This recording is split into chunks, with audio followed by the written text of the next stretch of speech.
Ito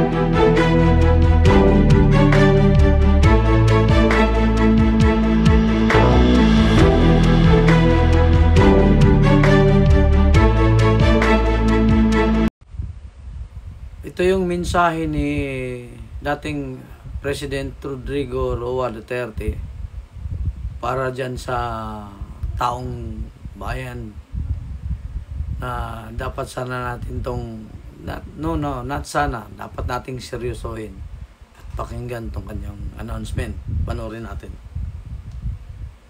Itong style ng gobyerno, if they want something outside of hindi madala ng o kulang o hindi madala ng Congress o kulang yung flow ng sentiment, yung tawag nila ng popular will ng tao, ang nangyayari most of the time ang ginagamit na is not convincing people on the merit. Ito may problema sa ating bayan. O we try to solve it, hindi na by mga representative natin sa Congress. Shortcut na yan. Ginagamit nila pera. Ayuda. Oh, yun talaga. Pinaparaan sa ayuda. Vote buying na yan, Mr. President. Tandaan ninyo mga Pilipino, kanang ayuda, inyo yan. Yeah, that's right. That's our money. Taxpayer money. Diyos ko po, walang tao dito sa Pilipinas o bilyonaryo man o bilyonaryo na magbigay ng pera maski 1 peso sa inyo. Agree. Walang taong magawa ng laro na yung mga mayaman. Yung binibigay ng mga politiko, milyonaryo man o mahirap, hindi nila pera yan. Pera ninyo. Pera talaga natin yan. Kaya kung may problema ang bayan, tapos ang issue na sa harap ninyo, you are made to choose either referendum or plebiscite. Maawa naman kayo sa anak ninyo, future generation. Isipin ninyo yung problema. Yung ibigay ninyo ng pera, kunin ninyo, kay pera ninyo yan. Hindi gago itong nag-imprinta yan sila ng pera, ipamigay. No, it's your money. Ninanakaw nila yan, yung iba. Yung mga buhayang congressman.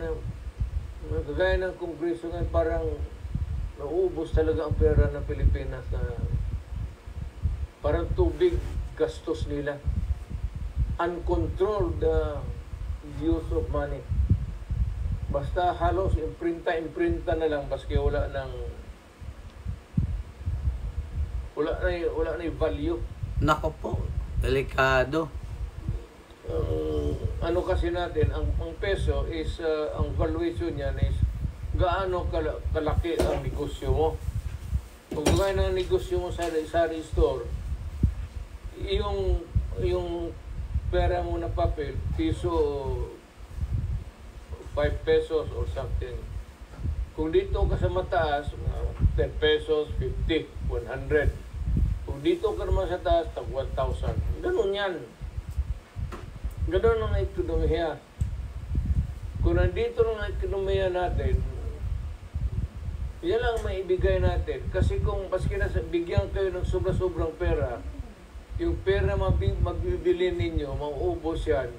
Correct. Kung ganun kakapal, kasi ganun kamahal, yung binibili mo, ganun tamang-tama lang sa bibiliin mo. Kasi nagkataas yung presyo. Yung huwag ninyo sabihin na pera nakalamang. Hindi, nagtabla yan. Ganun palagi yan. Hindi pwede yung Carne Norte bababa lang tapos nataas yung pera mo na bibili. Ang Carne Norte habol yan pati sardinas. Ganun ang laro dyan. Kaya kunin mo yung pera, gastusin ninyo, huwag kayong mahiya, dagdagan pa, huwag kayong tao na mag-guilty.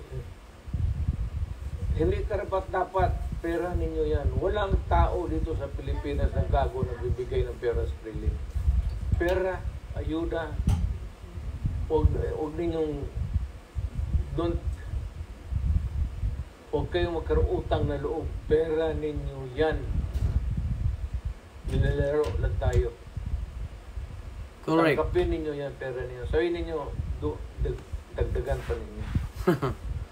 Kasi yung pagod namin pagka Pilipino, kulang ito.